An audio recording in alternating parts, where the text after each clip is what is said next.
Ginawang more fun ng isang grupo ng mga estudyante sa Batangas City ang kanilang class reporting. Ang kanila raw kasing goal, effective learning na may konting laughing. Anong pakulo ba yan at nang mapag-aralan?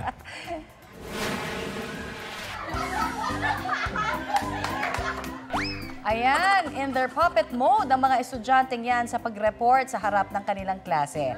Ay kay Hughes Cooper Aurelane Nicole De Castro, naatasan kasi silang gumawa ng report tungkol sa isang topic. Ang requirement ng kanilang teacher, dapat may baon din silang twist. Kaya ang grupo naisip daw ang ganyang pakulo para siguradong gising at nakatutok ang buong klase sa kanilang report.